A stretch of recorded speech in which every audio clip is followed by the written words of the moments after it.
함께 말씀 보겠습니다. 이 시간 하나님 우리에게 주시는 말씀은 사무엘상 16장 1절로부터 13절까지의 말씀입니다. 여호와께서 사무엘에게 이르시되 내가 이미 사울을 버려 이스라엘 왕이 되지 못하게 하였거늘 내가 그를 위하여 언제까지 슬퍼하겠느냐. 너는 불에 기름을 채워가지고 가라. 내가 너를 베들레헴 사람 이새에게로 보내리니 이는 내가 그의 아들 중에서 한 왕을 보았느니라 하시는지라. 사무엘이 이르되 내가 어찌 갈 수 있으리이까. 사울이 들으면 나를 죽이리이다 하니 여호와께서 이르시되 너는 암송아지를 끌고 가서 말하기를 내가 여호와께 제사를 드리러 왔다 하고 이새를 제사에 청하라. 내가 내게 행할 일을 가르치리니 내가 내게 알게 하는 자에게 나를 위하여 기름을 부을지니라. 사무엘이 여호와의 말씀대로 행하여 베들레헴에 이르매 성읍 장로들이 떨며 그를 영접하여 이르되 평강을 위하여 오시나이까. 이르되 평강을 위함이니라. 내가 여호와께 제사하러 왔으니 스스로 성결하게 하고 와서 나와 함께 제사하자 하고 이새와 그의 아들들을 성결하게 하고 제사에 청하니라.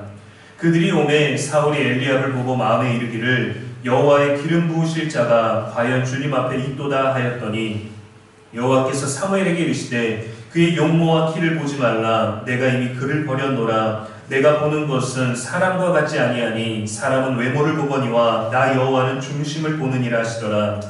이새가 아비나답을 불러 사무엘을 앞을 지나가게 하매 사무엘이 이르되 이도 여호와께서 택하지 아니하셨느니라 하니 이새가 산마로 지나게 하매 사무엘이 이르되 이도 여호와께서 택하지 아니하셨느니라 하니라.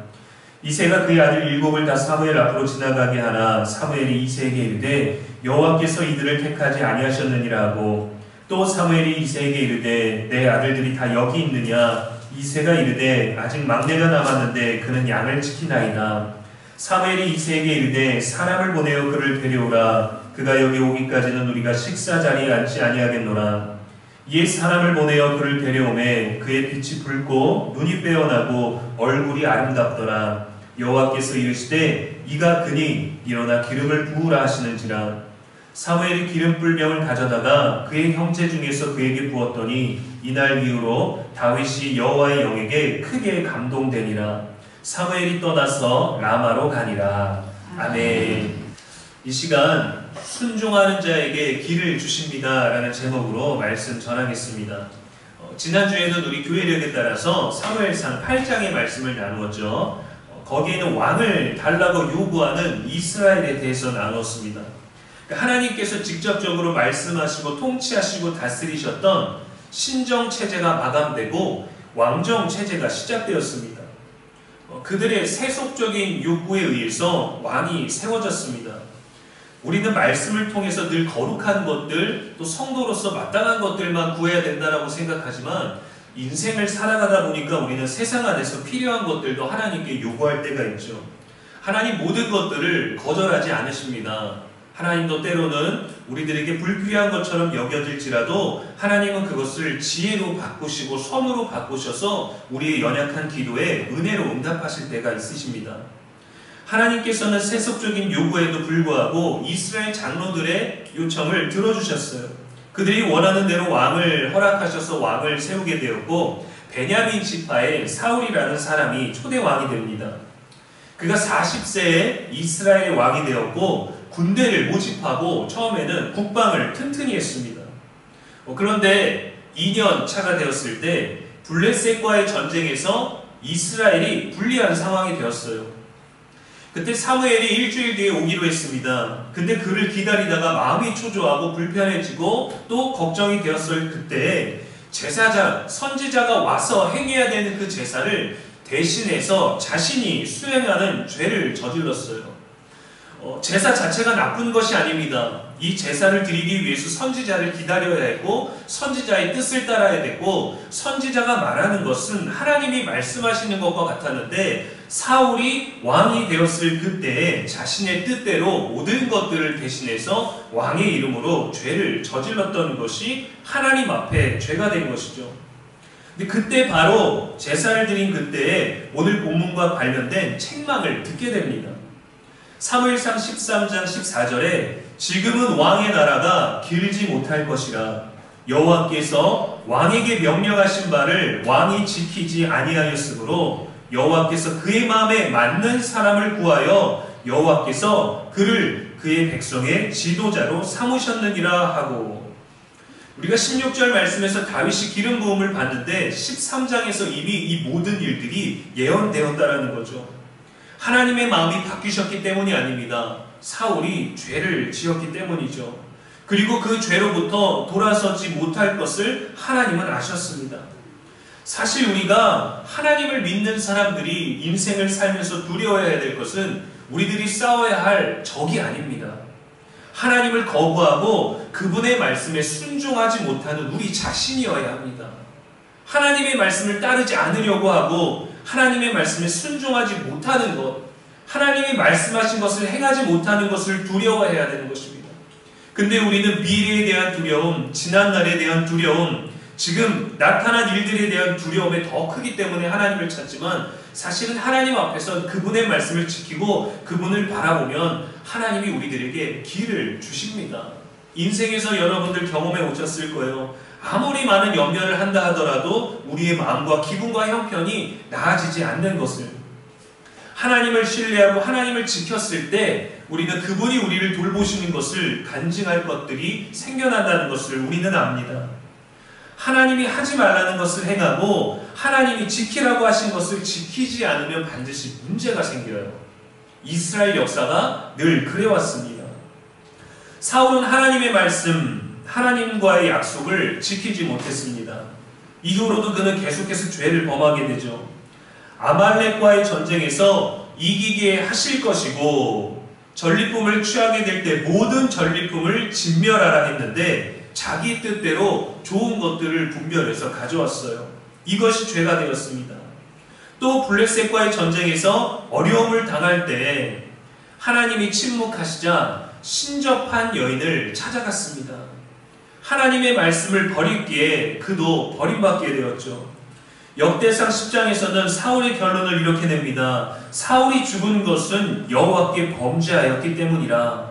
그가 여호와의 말씀을 지키지 아니하고 또 신접한 자에게 가르치기를 청하고 여호와께 묻지 아니하였으므로 여호와께서 그를 죽이시고 그 나라를 이새의 아들 다윗에게 넘겨주셨더라. 왕이었기 때문에 실패했다기보다는요, 모든 신앙인들에게 똑같은 겁니다.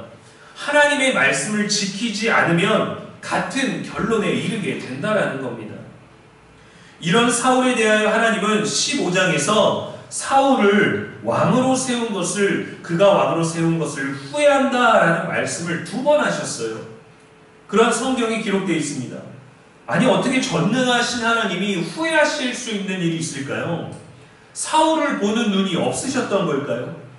하나님이 택하셔서 세우시고 후회하신다면 사울의 잘못이 아니라 사울을 세우신 하나님이 잘못 보신 거 아닙니까? 하나님이 사울에 대해 후회하신다는 것은 그를 왕으로 세워서 후회하는 것이 아니라 사울에 의해서 하나님과의 언약이 파기된 것에 대한 안타까운 표현인 거죠. 우리가 하나님과의 언약을 맺었습니다.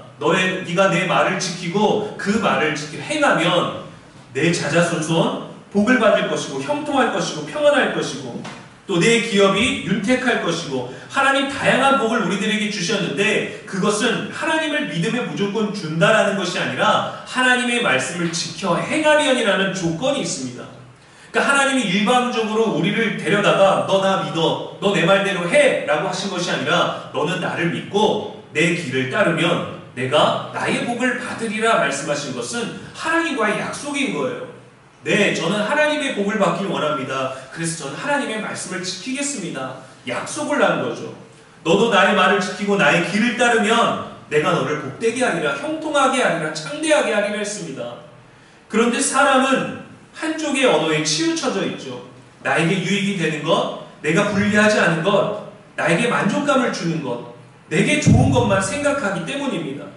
그래서 어떤 일이 있어도 하나님은 내게 좋은 것을 주시기를 원하지만 하나님의 조건은 나의 말을 지키라는 거예요.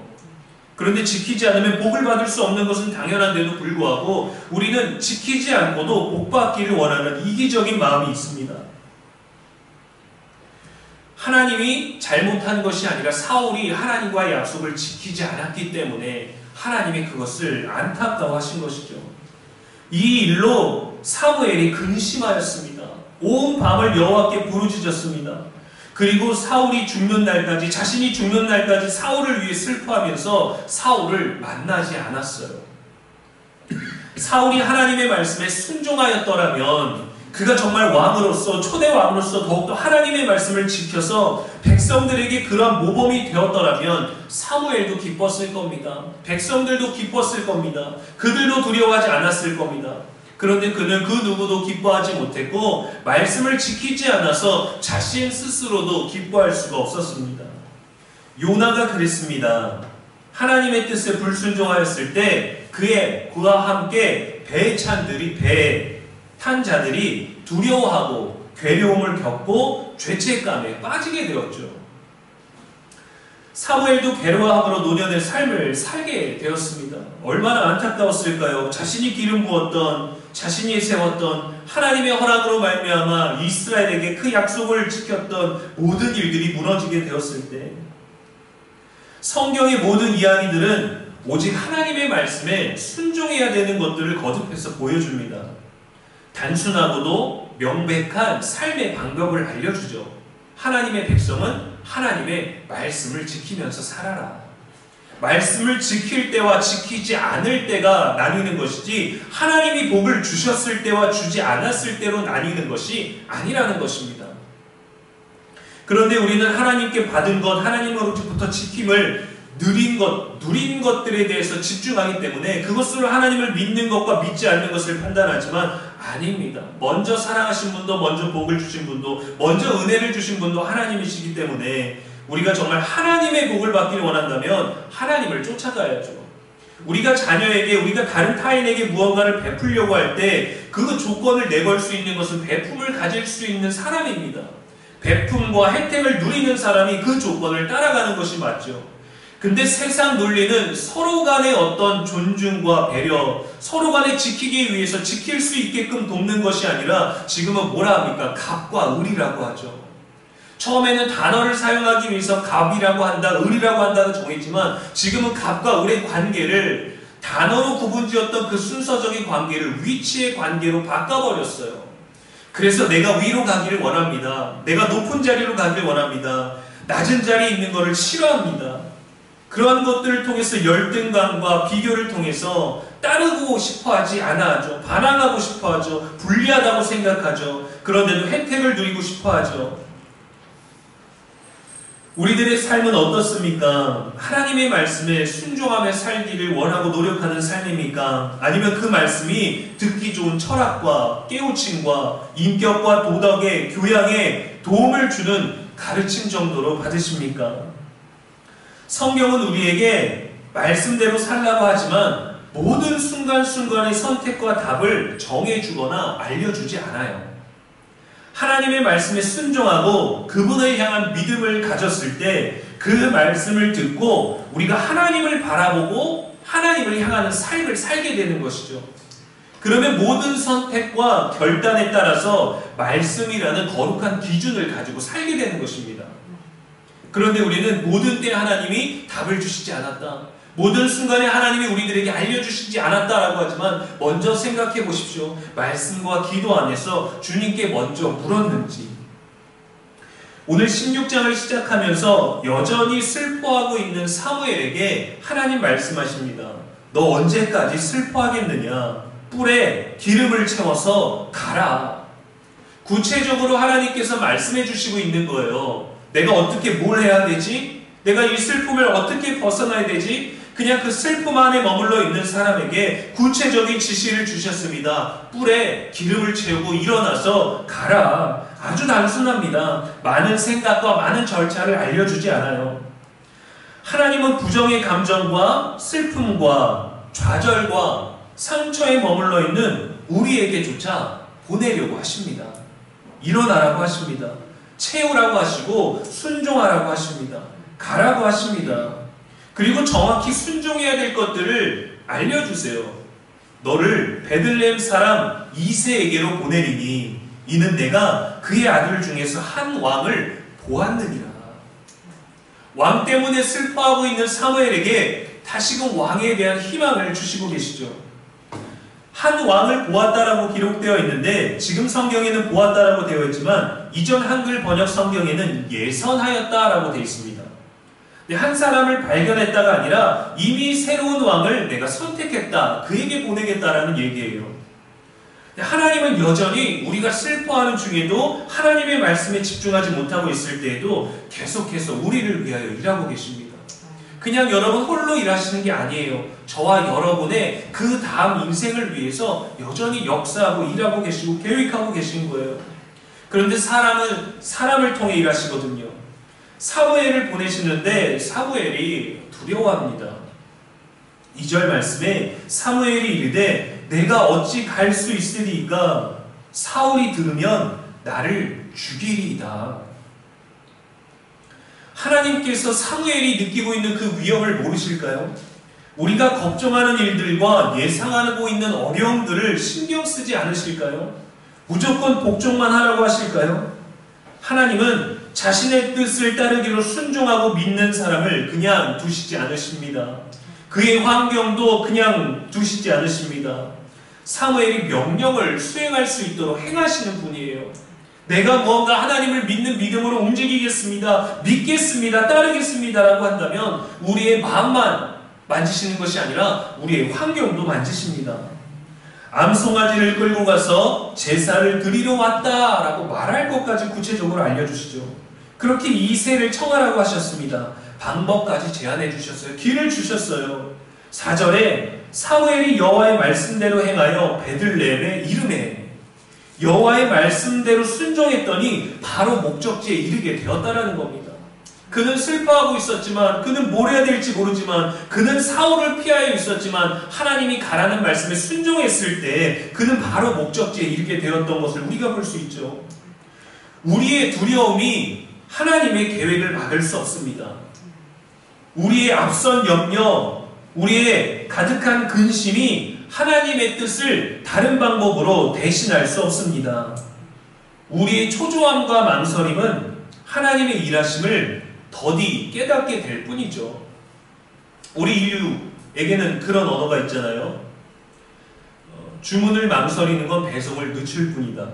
그런 것과 똑같죠. 갖고 싶은 물건을 받기를 원할 때 빨리 주문하면 그것을 얻을 수 있는데 고민하면 곧 품절이 됩니다 라는 거죠. 예수님의 어머니 마리아를 생각해 보십시오. 결혼도 하지 않은 처녀가 성령으로 잉태됐다고 합니다. 아직 남편이 없는데 아이가 생겼다? 그것을 긍정적으로 바라볼 수 있는 시선이 과연 우리 가운데 있을까요? 한 여인과 그 가족들에게 얼마나 당황스러운 일입니까? 처녀의 몸으로 잉태된다면 요셉에게 파혼당하는 것은 물론이거니와 그는 길거리로 끌려나와서 가늠한 여인이기 때문에 돌에 맞아 그 현장에서 죽어야 됩니다. 그게 율법이에요. 얼마나 억울합니까? 하지만 하나님의 말씀에 순종했습니다. 말씀대로 내게 이루어지기를 원하나이다.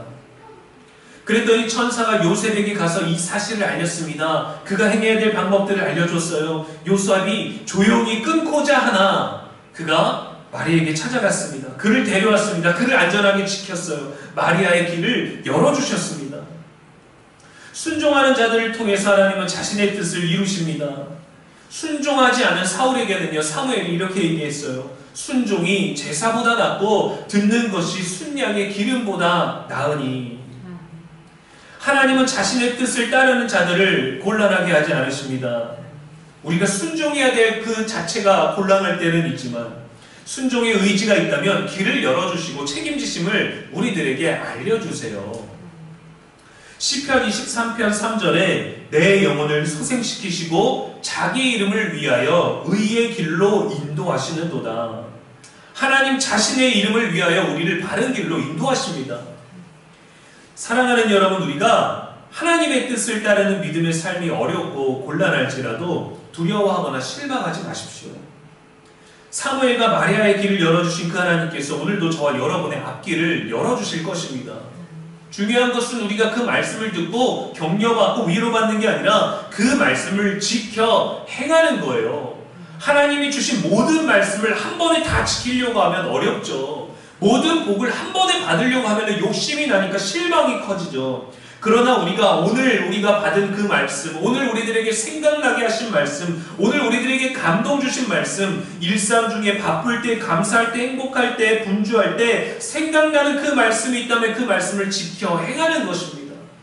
그 말씀 하나를 지키기 위해서 노력한다면 우리가 하나님의 복을 조금씩 우리들의 삶에 채울 수 있는 것이고, 우리들의 믿음을 조금씩 성장시켜 나갈 수 있는 거죠. 사람의 말을 들으면 사람의 길을 따르고, 하나님의 말씀을 들으면 그분의 길을 따르게 됩니다.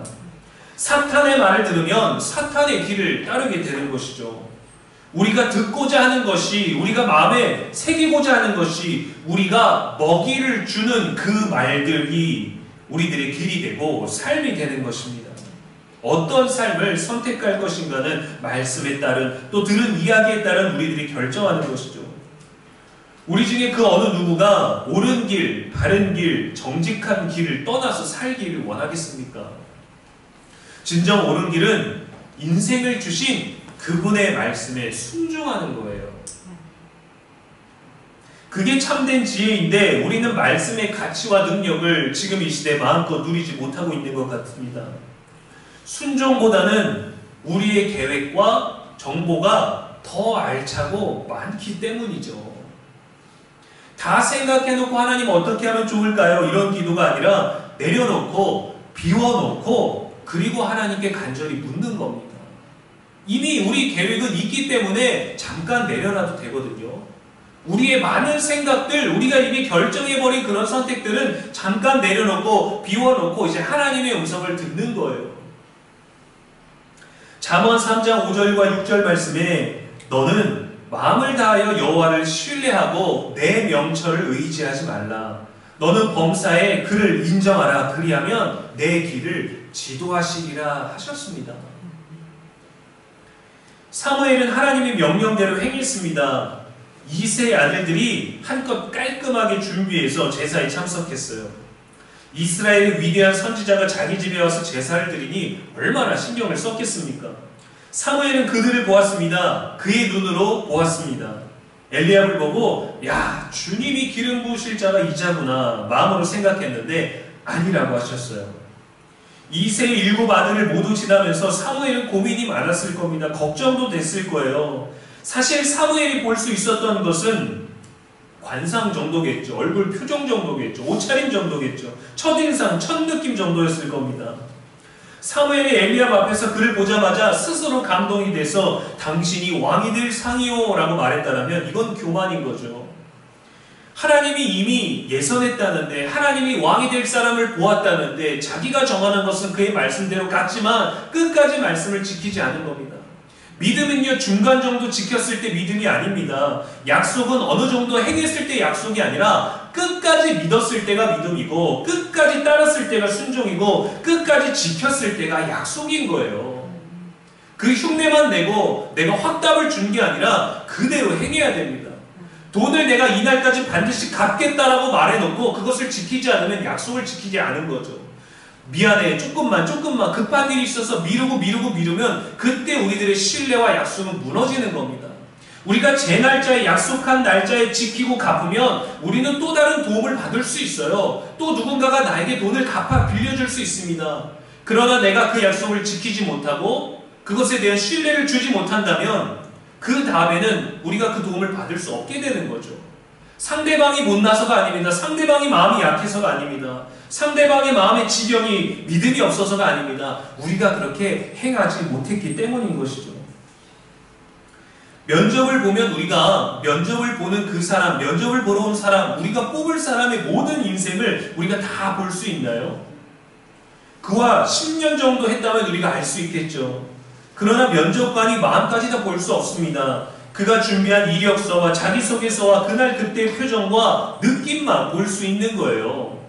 그때 말하는 그 말투만 볼 수 있는 겁니다. 평소에 당당하고 정말 말도 정말 잘했던 사람이 너무도 긴장해서 말도 못하고 식은땀 흘리면서 버벅거리면 우리는 그것밖에 볼 수 없는 것이죠. 우리는 이때도 당당한 사람을 원하는데 당당하지 못했기 때문에 그 사람은 아무리 뛰어난 사람일지라도 그 순간에는 기능을 잃어버리는 겁니다. 직원이나 알바생 한 명을 뽑아도 겉으로 보여지는 것 외에는 우리는 볼 수가 없습니다. 그래서 뽑는 자와 뽑히는 자 사이에 신뢰가 필요한 거죠. 내가 너를 뽑았기 때문에 나는 너를 믿는다. 저를 뽑아주셨으니까 제가 최선을 다하겠습니다. 그런데 사람의 신뢰는 하루아침에도 무너지지 않습니까? 내 선택이 잘못된 것처럼 그 사람에 대한 실망을 우리가 누려야 되지 않습니까?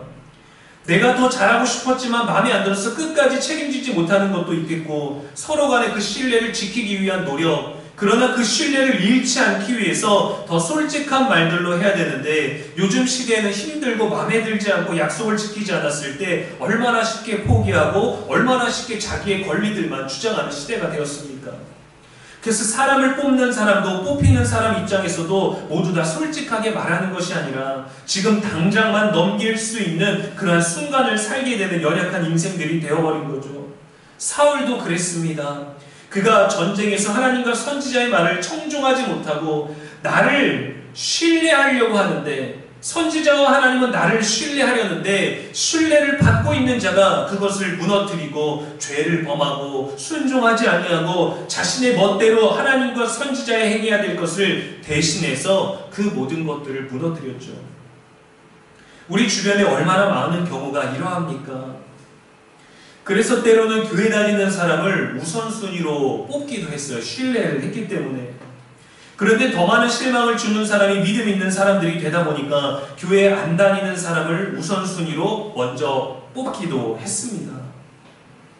누구에게든지 신뢰를 주는 사람이 되십시오. 한순간일지라도, 지나가다가 살짝 부딪혔을지라도 그에게 미안함과 고마움을 말할 수 있는 우리가 되기를 원합니다. 믿음 있는 성도는요, 하나님께만 잘하는 게 아니라 모든 사람에게 잘하는 사람입니다. 하나님께 잘하면 내가 복을 받겠지, 하나님께 잘하면 내가 모든 어디를 가든지 사람에게 인정받겠지가 아닙니다. 하나님께 잘하는 사람은요, 나보다 연약한 사람, 지나가는 모든 사람, 악한 자에게도 친절을 잃지 않을 수 있는 사람이에요. 그런데 하나님 앞에서 잘하고 돌아서서는 또 다른 인생을 사는 것은, 그것은 결코 하나님 앞에 있는 인생이라고 우리가 말할 수 없는 것이죠. 이제 새로운 왕에게 기름 부을 자리가 준비되었습니다. 결과적으로 왕이 된 막내 다윗은 이 자리에 초대받지도 못했어요. 이새의 말투도 좀 그런 것 같습니다.